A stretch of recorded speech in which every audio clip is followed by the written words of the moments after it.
Hello and welcome to this month's Fire Chief's video message for March 2023. Joining me in studio today is Pete. Welcome, Pete. Chief, good morning. A lot to talk about, a lot of good things going on for sure. A lot of good stuff, a lot of activity. It's been a very busy time since the last video, and we've had some very significant incidents. And what we're going to kick off with is the fire on February 18th down at 8750 George Avenue. Yeah, that was a big one for sure. So it was the Georgia Towers, it was the Point, now arrived Silver Spring. You know, the name is different. It's 8750 on one side, 8715 on the other side. It's basically a 15 floors of residence above 3 floors of shared space. So it's an 18-story building, 450 give or take apartments. And we had a fully compartment fire, an entire apartment on fire on the 7th floor, which starts off the first 911 call that we get is fire from below an 8th floor apartment at roughly 6 a.m. on a Saturday morning. Right, a robust response, of course. A lot of people live in that building, of course, and there was a lot of action, and certainly as firefighters got there, nothing evident, from the initially, but they did encounter a pretty significant fire, lots of smoke, people trapped in their apartments or sheltering in their apartments, so a lot going on initially. Absolutely, and the after action, the first lesson learned document is already out. It came out earlier this week. There was a lot of effort to get a document out quickly that was able to share the information. As you said, a lot of information in this incident. Correct, Company 1 didn't see anything. Company 19, from a different perspective, had a pretty large header of smoke. Originally a fire out report. Got to the 7th floor, sure enough, it was very evident that there was an active fire on the 7th floor in a place within the stairwell, the hallway completely charged with smoke and a large evacuation going on. So crews were faced with congested stairwells. Then when they led off into the hallway, a very obscured and zero visibility in the hallway, and then a trampling, a stampeding, a finding victims, residents in the hallway, victims that were coming out, trying to walk, trying to stand as crews were crawling. A MCI, got created as crews then had to, get those people back to the stairwell, back down to the 5th floor where there was a casualty collection point assembled. Ultimately, it developed into a 3rd alarm with 10 people transported, another 7 that went to the hospital on their own accord, 3 firefighter injuries. It was an event that the crews faced an amazing amount of different challenges.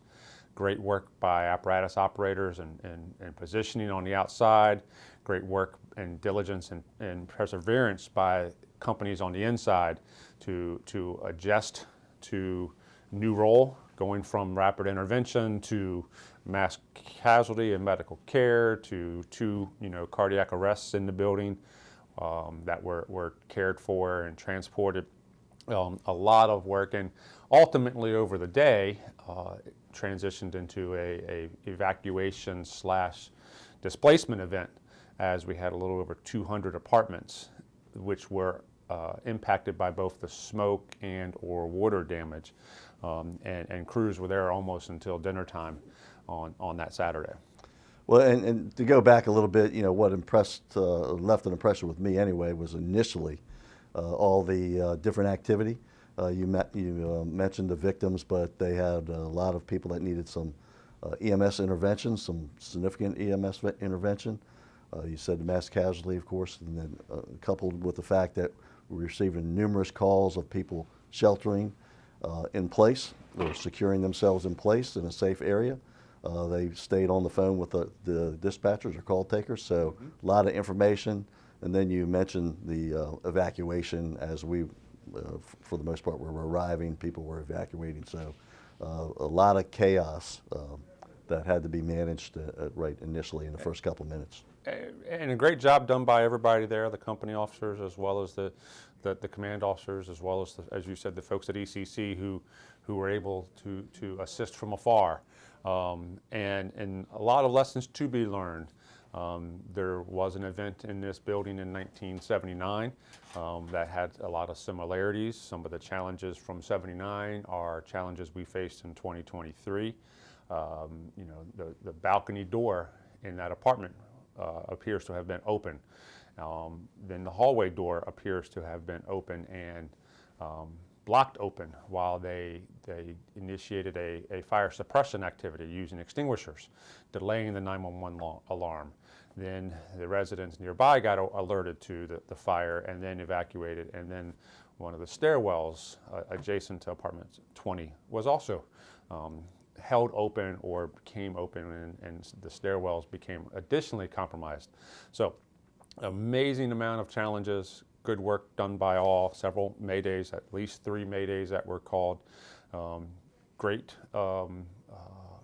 decisions, and I very much appreciate the officers for calling those maydays to identify their personnel that had become disassociated and had gotten separated, and those were quickly resolved, but definitely a need of care. So now 8750 is one of about 76 buildings that we have that are today non-sprinklered, Right. multi-story residential high-rises. Of course, years ago there were hundreds or a lot more. Some have retrofit, and others are still in the process. Right. So there's a lot of work to still be done there. Absolutely, and there's a state law in place that requires sprinklering by 2033. That went into effect back in 2018, and it's roughly 1974 when new multifamily residentials built in Montgomery County after that point had to be sprinklered. But there's still this stock, a little bit, about 76 or so, that today are not fully sprinklered in the county. So this is being taped on Wednesday, March the 8th, and we have the Change Your Clock, Check Your Smoke Alarm, Check Your Detector campaign, which is daylight savings this weekend, right? Right. It's a good time for everybody, all our residents, to get into a life-saving habit. Basically, check your smoke alarms. Of course, by now, everybody should have the long life, 10-year smoke alarms, battery operated. But certainly, if you have a hardwired, it's a good time to change your backup battery in your smoke alarm that goes in those hardwired units. Absolutely. So with this weekend being Change Your Clock, Check Your Detector, the kickoff of the spring fire safety outreach period, we're going to do a county-wide focus. We're going to get information out to all of those 76 buildings.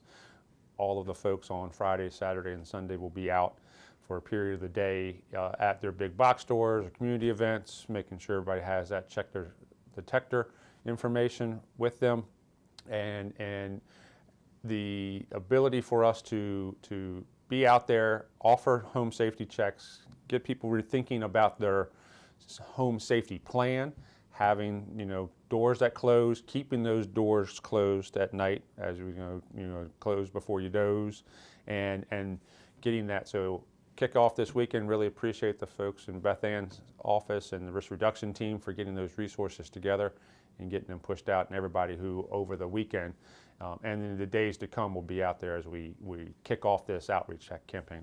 And of course, this effort, us out on the street are calling this, your call to action. But this is really an unprecedented time in our history, and I think this gives us this change your clock at daylight saving time is just the impetus for us to get out there because of the recent history we've had with the fire fatalities. Right. So I mean, it's been 5 fatal fires. Let me roll that back a second. It's been 3 fatal fires with 5 fatalities, right, in just about 3 weeks. So since the first of the year, we've had Oriental Street, which was 2 persons perished there. A week before Georgia Avenue, we had a small fire in Fenwick Lane at the Elizabeth House, which was a sprinklered building, which was managed by and held in check by the sprinkler head, with a significant smoke situation there. That occupant perished.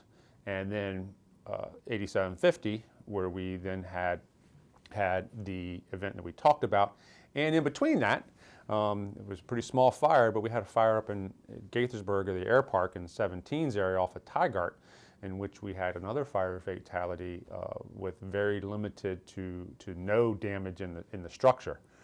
So four fires, but it's unprecedented. That can be our annual number of fire fatalities on the average years since the last decade. But a lot of activity has gone on, and every one of them has been very unique in their own accord. Yeah, I think it's worth mentioning that you talked about the Elizabeth House, where it is a sprinkler building, a high-rise building, and the sprinkler did as it was worked as it was designed to do, put the fire out. But I believe I haven't heard the cause of death yet, but likely smoke inhalation. And there were some other factors there. And then the other fire on Tigart was a kitchen fire, cooking fire, caught the occupants' clothing on fire. And as you said, very little or no extension other than the clothing, essentially. Correct. So a lot going on, and I really appreciate, again, as the folks get out there this weekend and throughout the spring and throughout the year, as we get requests for fire safety education, outreach, and demonstrations and inspections. So good work by everybody, and we will be making a difference. You will be making a difference when you're out there helping somebody check their detector or helping somebody realize of keeping that door closed. And this is kind of after the fire activity that we normally engage with on steroids, 3 days of pretty intense work. Parallels the work that the community risk reduction and operations people do with the home safety evaluations, which have been, the schedule's full. So a lot of community engagement there, and a good opportunity to raise awareness, fire safety, close your door, check your smoke alarms, have a plan, and don't fight the fire. And early 911 activity, and then also on the home safety checks, carbon monoxide alarms. Yep, we got it. So also, as today is March 8th, the 2023 Montgomery County Chamber of Commerce Public Safety Valor Award presentation is released this afternoon. There will be a link going out to everybody about that. That was for events that occurred in 2022, and we have a good number of MCFRS folks that are being recognized for some pretty significant incidents, which we have talked about here. Yeah, the Chamber does a great job with their sponsors to put together this video. Of course, it's kind of in place of the annual luncheon that they've had for the last couple of years, or it's been suspended for the last couple of years. But again, yes, it's being released this week, and you mentioned a lot of great work, a lot of high-profile incidents, specifically, Littonsville. It seems so long ago, but there was a pretty dramatic scene there, building explosion, lots of fire, fatalities, and rescues. Right, so Littonsville was an event that had a lot of complexities and a lot of great work done by everybody there that day. Also another MCI event.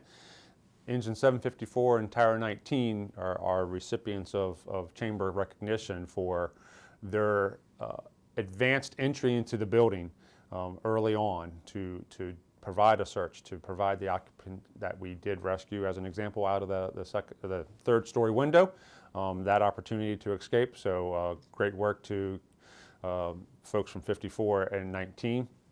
Segue to another incident in the 1st Battalion, Northwest Branch Water Rescue. 911 call for a child trapped in the creek in Northwest Branch. Yeah, and this is off of Route 29. It's a place that's not known for water rescues necessarily, but a beautiful spot, but very popular. And there is some swift water there, and it was a very unique situation, for me, but also for the first responders. Right, and there were some kids that got themselves into some trouble, pretty significant trouble. Yep, camp counselor, and kids, a youth group, walking the trail, walking across the water, got slipped in the water, got foot caught, as well as the pressure of the water. One other kid, washed downstream a little bit. Counselor trying to aid the stuck child. Company 16, early response, along with Company 12, got there. As crews were setting up, we went into a hands-on in the water engaging rescue. We're able to get the water pressure relieved and got that child able to be removed from that rock or that challenge. But great work by Company 1216 and the support staff that were there on that day, Northwest Branch. So. Yeah, certainly a challenging environment there. It was swift water, waterfalls, and rocky, wooded area, somewhat remote, Yep. but good access and good work by that crew for sure. There's a different incident. It was a mutual aid call in Prince George's County. Engine 702 ran a call early one morning. Patient, EMS call.